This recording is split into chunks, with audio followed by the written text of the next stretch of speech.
You're listening to No Retreat, hosted by Cheryl Ann, produced by Scott Douglas. Today on No Retreat, our guest is Rob Altman, Republican primary candidate for Texas's 10th Congressional District. Welcome to the program, Rob. Would you like to take a moment and introduce yourself to our audience? Absolutely, Cheryl. Thanks so much for having me on. It's a real pleasure and it's an honor. I am running for Congress because I believe now more than ever our people in the 10th Congressional District and across the nation need leaders of character and leaders who understand and have not forgotten what it means to serve. And I grew up as the son of a Navy enlisted man. And so I moved all over the country. I grew up, and the first president that I remember, and someone who's had a huge impact on my life just from reading about him and learning about him and loving his speeches and the like, is Ronald Reagan. I joined the military myself. My family had troubles like most families, and so I was what I like to call a late bloomer. And so I joined the Army, and at 19, I got stationed at Fort Bragg, North Carolina. And I was still a little bit of a knucklehead, but thankfully along the way in my enlisted time, I had some great NCOs, or non-commissioned officers for the non-military listeners, sergeants, folks that leaned into me, encouraged me to use my brain that God gave me, start taking college courses to really work on myself and become a good and honorable man. And I feel that my enlisted time in the service really shaped me. I still maintain relationships with a lot of those people that I served with, and we are close friends, and they're all over the country. Along the way, after I finished my associate's degree from Central Texas College, I was selected for an officer program. And my military service is not typical because I actually have some time in the Navy as well. But after I commissioned out of Texas A&M University, was married. Let me back up a little bit. I got married the same year that I got selected for the officer program and moved to Bryan College Station the first time. And we lived in a little 900 square foot duplex, and my wife worked at a hospital, and she's a dietitian. And I joke with people and say, up until recently, I've always been her worst patient. But after 25 years of marriage, I decided it's good to listen to my wife. But we've just been so blessed. My story is an American story. As an Army captain, the Army sent me to the George H.W. Bush School of Government and Public Service at Texas A&M, and I got my master's in international affairs. I studied national security and diplomacy. Afterwards, I went on to Fort Leavenworth and did their Command and General Staff College, and then I did a tour on diplomatic orders to Saudi Arabia. They were in the middle of their fight with the Houthis, and there were other things going on, but it was a great tour. And I skipped one step. When I was an Army captain, I was stationed, a lieutenant and Army captain, I was stationed at Fort Campbell and served with the No Slack Battalion, which is a famous battalion in the 1st Brigade of the 101st Airborne. For your military listeners, they're the Bastogne Brigade. And we served in Iraq for 15 months, and that was a very tough deployment, but it was a very special deployment because it shaped me as a leader, and I was very privileged to be around some amazing individuals. Fast forwarding back to where I left off at my Saudi Arabia diplomatic tour, after that I went to Fort Hood, Texas, and was a strategic planner for the 1st Cavalry Division. Got to work on some great plans, and then I was sent to be a battalion executive officer of the 212 Combined Arms Battalion. Did a month in Korea, and then was helping them get ready for a rotation to Europe. And I found out I needed to medically retire, and because of some injuries over the years. And so I tell people, if I've been shot at and blown up, if I've been in actual combat where bullets were flying and bombs were being dropped and IEDs were going off, it's not hard for me to take the metaphorical heat from my constituents. I am pushed so hard the idea of service because I'm not running to go up to be a cheerleader for the executive branch.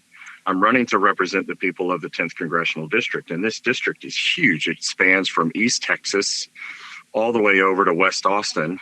I'd like to joke and say that it's a great example of gerrymandering. And I know there are people in office who may not like that, but it is what it is. It's drawn that way for reasons that I don't necessarily know.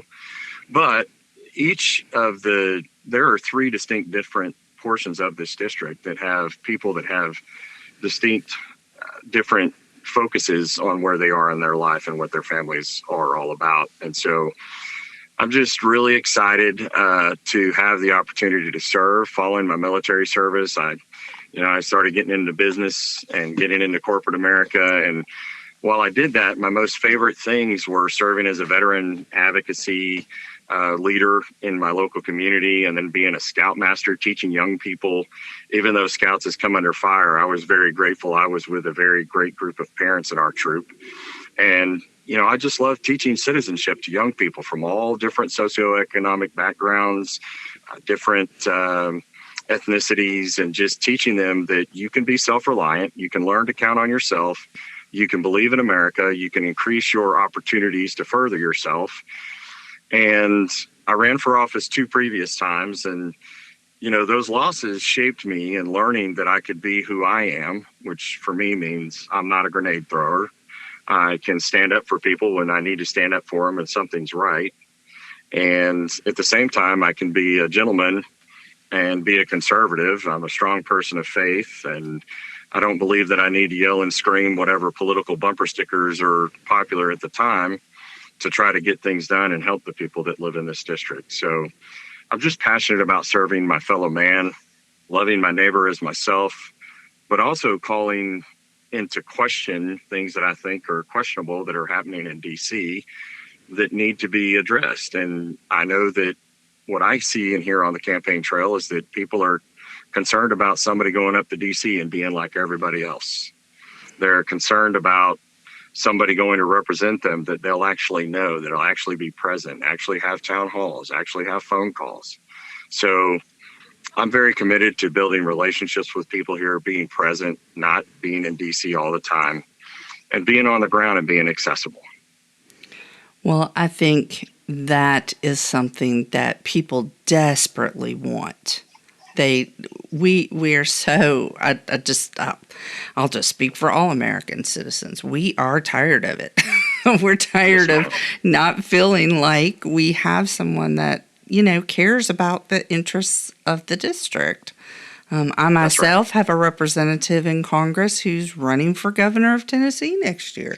He is not worried about what I need in my district. I can tell you, he's a good guy. I'm nothing against him. But he's running for governor. That's what he's getting, that's what he's interested in, right?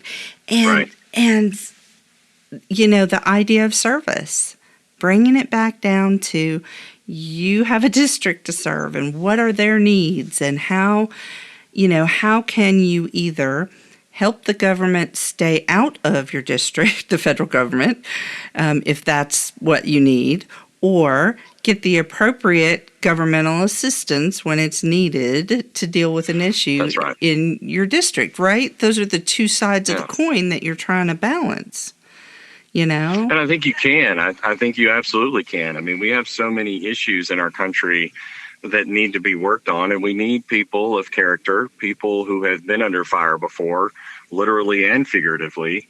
In my case, both is appropriate. And to say, hey, this is not right. In this case, the Alabama Coshada tribe of Southeast Texas, or in my district, is concerned about this, but people in West Austin who are much more affluent are concerned about this. I know about food insecurity as a kid. I know what it's like to only have peanut butter sandwiches, and I've had friends who've told me they only had mayonnaise sandwiches. So, I understand that. I'm very grateful that God has blessed me and have had some of those experiences. One of the things that I love the most about being a Scoutmaster is when we were taking those kids to get their service hours and we served at a local food bank.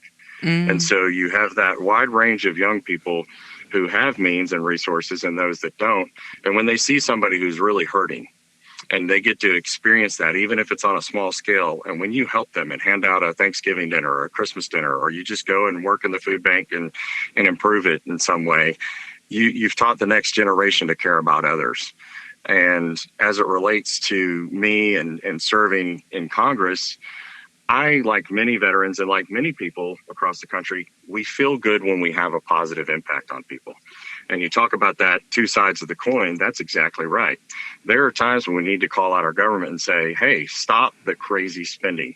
We have a deficit that is a national security issue. If we don't have a strong economy, we don't have a strong country. And those things are absurd. Politicians who celebrate continuing resolutions, I think they're celebrating idiocy. It is ridiculous that we don't have a balanced budget amendment. It's ridiculous that we don't have our debt under control. And I know there are economists who'll say, oh, you're just a historian, you're just a liberal arts guy, whatever, you don't understand. I'm sorry, but when Xi Jinping jumps on the news, a week or two ago, whenever it was, and recommends to the world that the Chinese yuan becomes the next world currency, he's signaling. He's signaling the weakness of the dollar. He's signaling that, we are in trouble economically. And our countrymen, certainly the people in the 10th district in East Texas feel it. Kids are struggling because they don't think they're ever going to own a home. Well, you can teach them how to work hard, become a tradesman, welder, plumber, mechanic, or whatever that is, and that they can have a really good living. You can teach young people that if you do go to college and you do get a degree, you're not going to get that six-figure job rolling right out of university. That's not realistic. I was raised where an aunt of mine who was very successful said, you work your butt off, and then maybe one day when you're in your 60s, you get to enjoy it a little bit. So, I think this everybody goes to college, everybody gets a trophy, really hurt our society. We've also gotten away from values, whether you're a Christian or Jewish or some other faith that guides you according to principles that are aligned with American thought. The premise is that you work hard to better yourself. And the government, I have a problem. Two things that really hurt me in the last 5 years, really bothered me, upset me, were the pandemic and the way it was handled. What's good for New York City isn't good for Texas. What's good for New York City isn't good for Tennessee. So people have forgotten that the federal government has certain things, according to the preamble of the Constitution, that are supposed to protect. It's not supposed to drive our life. It's not supposed to hand out money. And I'm sorry, there are programs that do help people. And I think in certain cases, those are really good. So the flip side of the coin is that if tax dollars have already been appropriated for something that is a reasonable thing, then sure, I'm going to work hard to get that back in my district and help people. Talking to county commissioners who can't get a road fixed because they applied for a grant and the grant took 3 years for them to get the money. And then 3 years later, they want to go fix the road, but now the cost of the materials are $2 million more. That's just ridiculous. Working as an officer in the military, working as, an executive, an operations guy in the banking industry, I learned a lot about process improvement. And so there are things at the federal government level, we need to make things simpler, and we need to look and see what can we run. My campaign, we're running lean. And so this has been great because this has been my first experience with a startup type of a business where you're running on little to no capital. We've had some great donations, but, I put a lot of my own money into this, and my wife has threatened me to put it back or else, I'm going to die. But, that's the unfortunate reality of the politics we experience these days is you need to come to the table with millions and millions of dollars but at that point, you're not able to stand on your own 2 feet. You're not able to say, no, I can't do that because that's not what my constituents want. I'm going to run through this bill because somebody owns me, so to speak. So yes. I'm really thankful. Yes. I had this old farmer from Caldwell, Texas, call me and said, what's your biggest donation and who was it from and what was your biggest out-of-state donation? And I was very proud to say a friend of mine who's a combat veteran from the Marine Corps gave me max donation, $3,500. And then another friend from Illinois who also served in the 101st in the same unit a couple years later, who I knew from my Aggie connections, he gave me $1,000. So we have been really fortunate, and I have some really great staff. I have some really smart people on my team who are all volunteers and know how to utilize digital media. And so thankfully, we're not in the group that is holding mailer bonfires. We're not part of those group of people that are ticking off the locals because they've gotten 500 sets of mailers and turning people off. So, Right. It's just been a real blessing, the whole experience. Well, I think, you really bring up an excellent point that I have heard from so many people, is that the American people may not really be aware of what you have to sign on and agree to when you take big money from a PAC. Right. They may not understand that you lose your ability to be as independent as you may want to be. And I think That's we're right. seeing that played out right now in the SAVE Act debacle that is occurring, the Yep. Save America Act. I think we are seeing people that are bought and paid for, and they do not have the option right now Right. to vote Right. the way the American people are insisting that they vote. So That's exactly right. yeah, so it's great to have a conversation like this, about how, you purposely are running a very grassroots, campaign with purpose. It Right. has a purpose. The purpose behind that is to be able to independently make up your mind about whether or not you don't have to vote with the caucus or without the caucus. You can think independently. You can decide this is good for the people I represent. This is not good for the people I represent. I mean, I think people look past that as something that's really important in a representative.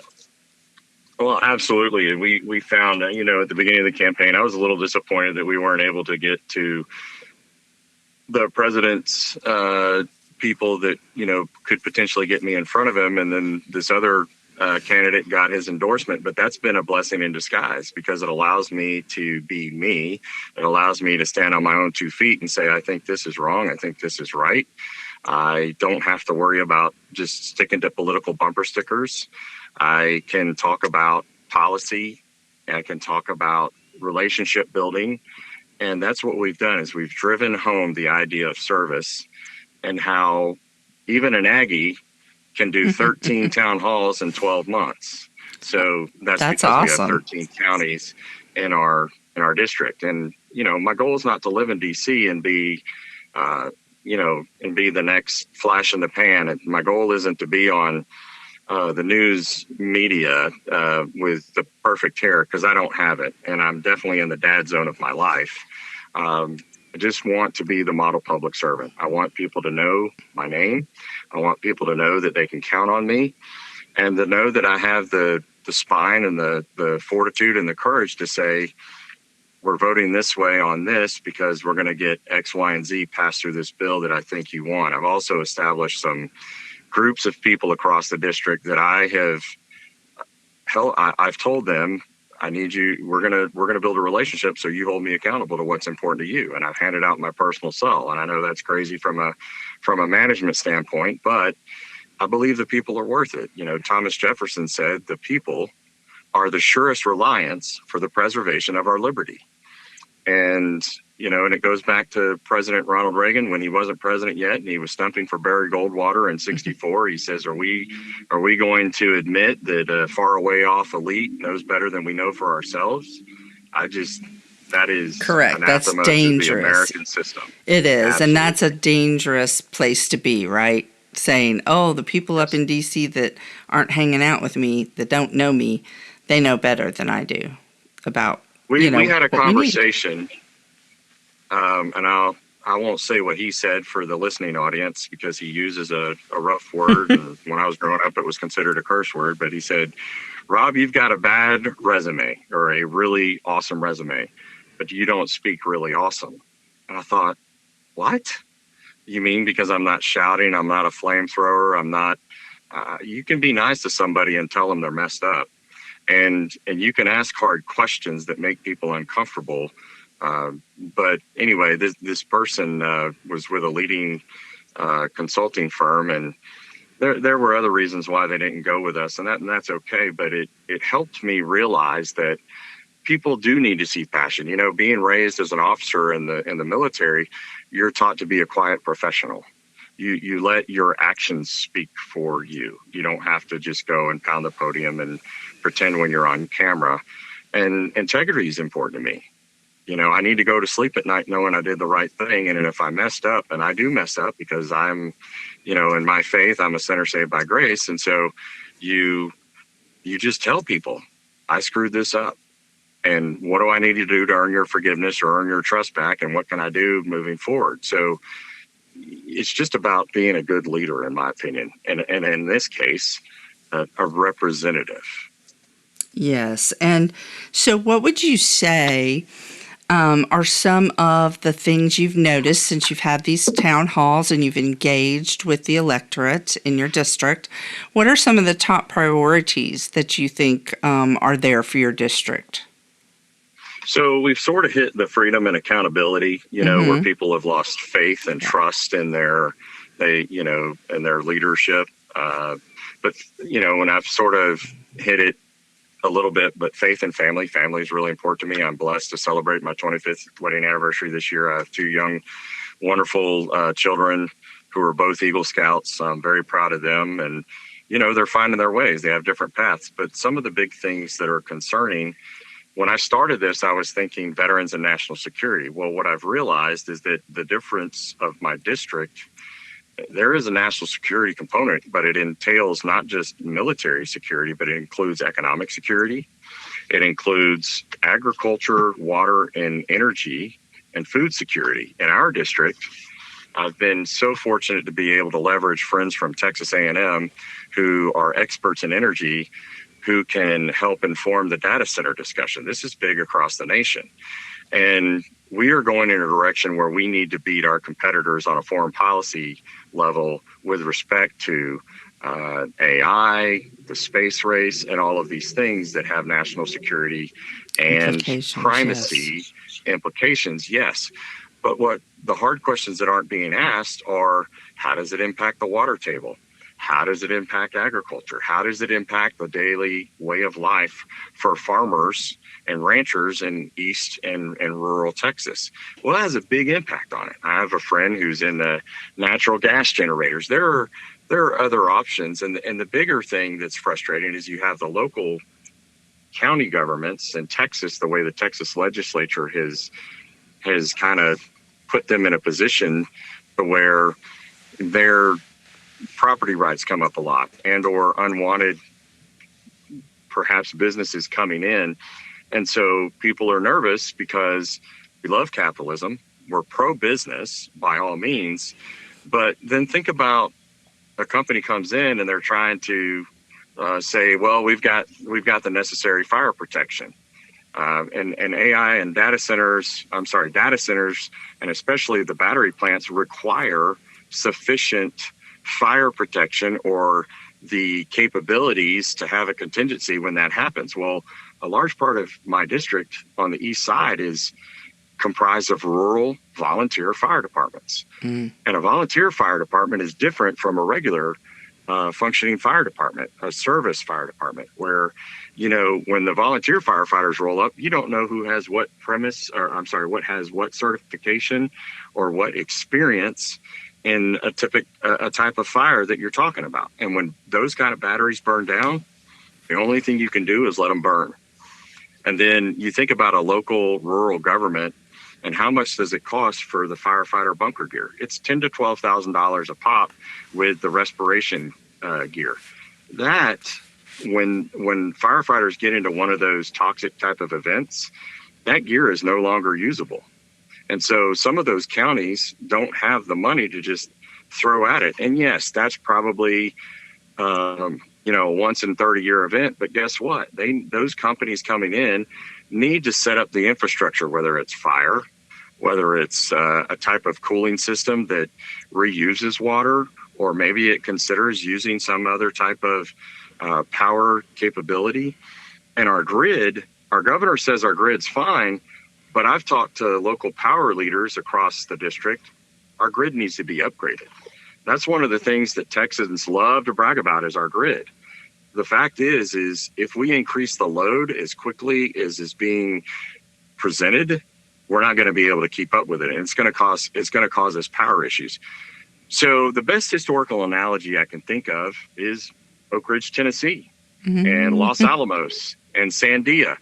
And when nuclear power and nuclear security was a national security issue, the government built those communities, right? Oak Ridge. You can drive around Oak Ridge today up north of Knoxville and you can go, oh yeah, you can tell the government came in here and built this. Yeah. And you can go tour the museum and you can see that, man, the government really leaned in on this. So again, I'm a less government guy, but if this is such a national security issue, why aren't we talking to the independent businesses and coming up with some way to not just steamroll the local citizens in rural Texas or across my district so that they have to shoulder the burden of the cost? If it's really that important, we can work with our government to find a way to improve their infrastructure. So that's the big question, is everybody knows that it's coming. There are a lot of people that don't want it to come, but they know that the change is happening. They know we're going to AI. They know that we're in the middle of I don't know if we're in the middle of a revolution, but we're certainly in the middle of a transformation. And I've even enjoyed my AI that allows me to pull up stuff, getting ready for an interview, getting ready for a speech or whatever. But if we just can't put the burden on the taxpayer. And then 30 years later, when somebody got cancer or an ear issue, there are case studies out there right now on how data centers impacts local communities. If we don't do the right thing, and one of my favorite Bible verses is do justice, love mercy, and walk humbly with your God. If we don't do justice to those communities, somebody's going to pay the bill 10, 20, 30 years from now. And unfortunately, I think that we've gotten to a mindset of 2 and 4 years or 6 years if you're a senator because you want to get reelected, as opposed to just doing the right thing. That's a major issue. I haven't even gotten into the beef production. We've got 2 of the 4 meat packing plants are foreign owned. That is a issue. The idea, and I'm glad Texas has outlawed bio beef. I don't want to eat something that was made in the lab. And did you know our producers across the country for beef have gone from 1.2 million to 600,000 roughly in the last 50 years? But our beef consumption has risen almost that much. We used to go from a 1,000 pound carcass that gave us steak on the plate to now 1,700, 1,800 pounds of a cow that produces the steak on the plate. And so we've got a real production demand concern there. And, you know, your average rancher can't keep up with the large organizations. So the ag thing is really, really important to us. Our water is huge because we've got 50-year-old pipes running across the district. We were told recently there's 20% leakage. We've got to upgrade our infrastructure. Not only do we need to upgrade our power capability to withstand increased loads, as we increase the load for AI and data in the cloud, we also need to upgrade our water infrastructure and our power infrastructure. So ag, water, and energy has become a huge issue for my constituents, or excuse me, I'm late to the party. I've learned about it, but it is a huge national security issue. I already touched on the economic concern about being a strong economic country. You want peace through strength. Well, we've got to be able to pay for that strength. And we can't just keep kicking the can down the road and then get a horrible rating on our credit as a country. That's a real issue. It is. We saw what happened a few years ago to Greece, right? It just went bankrupt, right? Just defaulted on everything. Massive economic collapse, etc. So we shouldn't want that here. No, we shouldn't. And the issue is, you know, when you think about a generation like World War II, my father-in-law did not serve in World War II. His brother was in Korea, but he was young enough to remember running around with his wagon. He had a bunch of ration tickets from small town Texas. He told me stories about people recycling rubber, recycling aluminum foil, you know, all the things that generation endured as a society, we were mobilized for to counter a great evil, and we all came together for it. So there are real positive ways we can approach this than just saying, elites in DC saying we know better than you, or, big business running in and just rushing in and throwing up whatever they want to throw up, or there's just a lot of questions that need to be asked if we truly want to work on being a strong country again. I could not agree more. I love the way that you put it. Those things are all interconnected, right? So the Absolutely. national security, our economic ability to dig out of our hole, right, et cetera. The energy, the infrastructure, the agriculture. Meat processing plants are owned. All the meat processing plants are owned by just a couple of companies, right? So your independent people. There's four. Yeah, there's four, and two of them are foreign owned. Yeah, and your independent people have concerning. to wait in line to get their stuff processed through one of those processing plants. I mean, it's ridiculous. I know more about this than I ever thought I would need to know recently, just talking to people and finding out that we have all of these little things.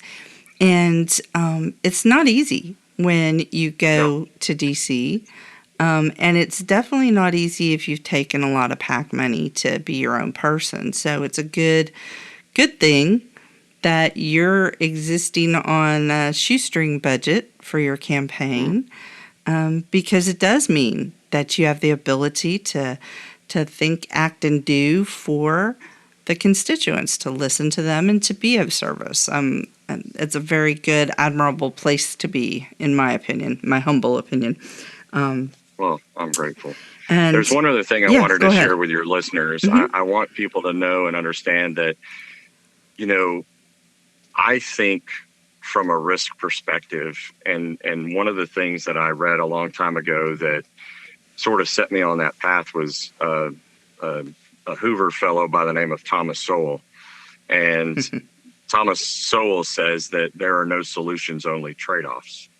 And I had a hard time with that at first, because I've always been a person who said there's always a solution. There's always a solution. But when you think about the fact that there are always trade-offs, it causes you to take a step back and go, oh man, what policy implications come out of this policy that I'm supporting? If I think this is going to fix one thing, how is it going to hurt somebody else?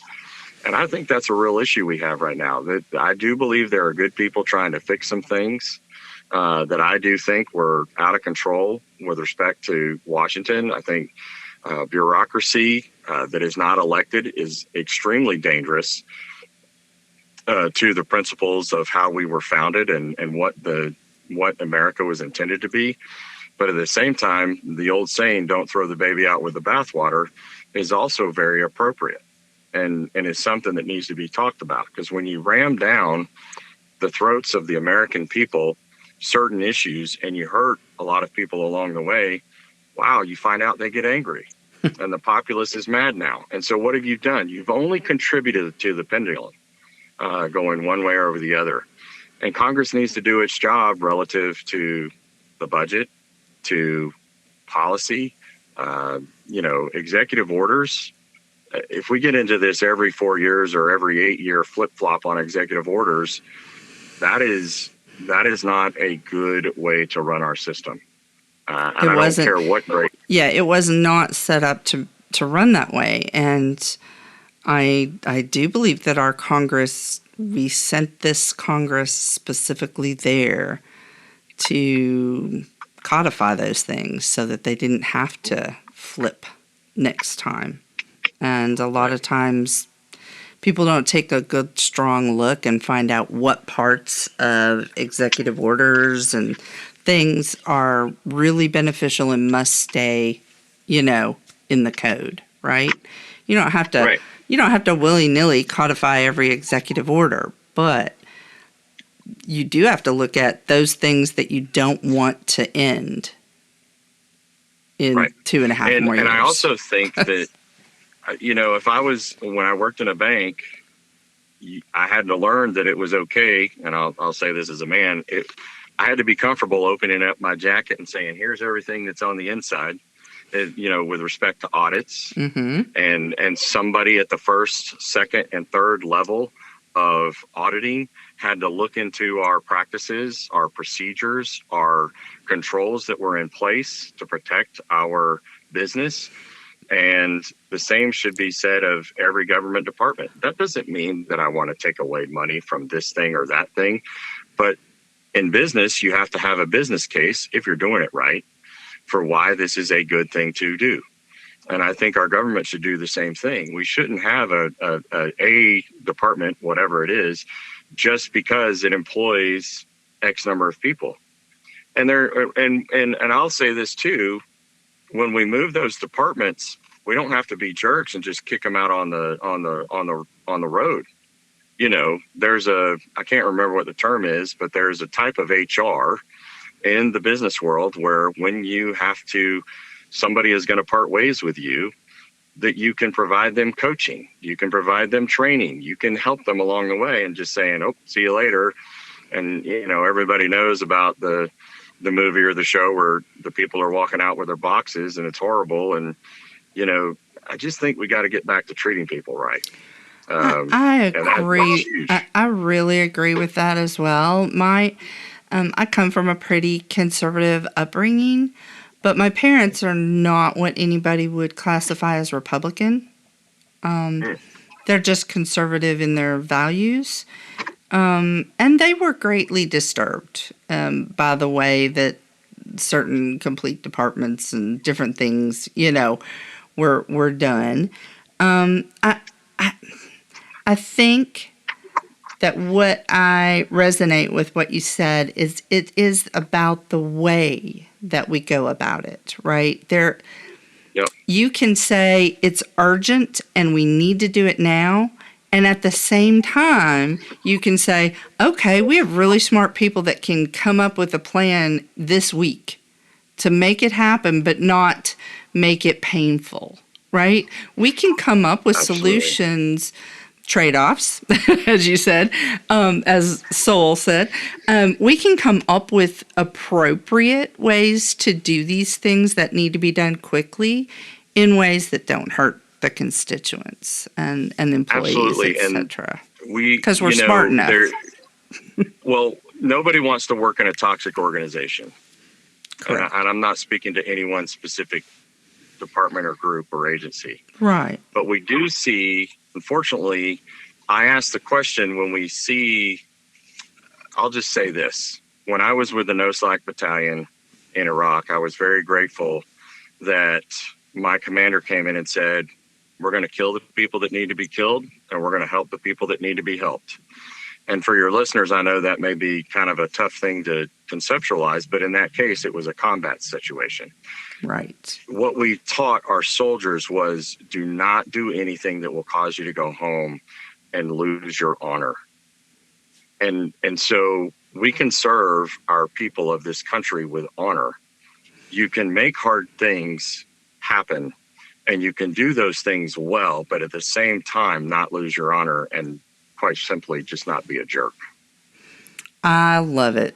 I love it. I want to, as we get ready to kind of wrap up, I want to address how, you only have a few days left here before the end of your race. Tomorrow's the last day of your primary. I hope we have this published by then, so that maybe you can put it out to get some people out on election day. But tell people, when is the election?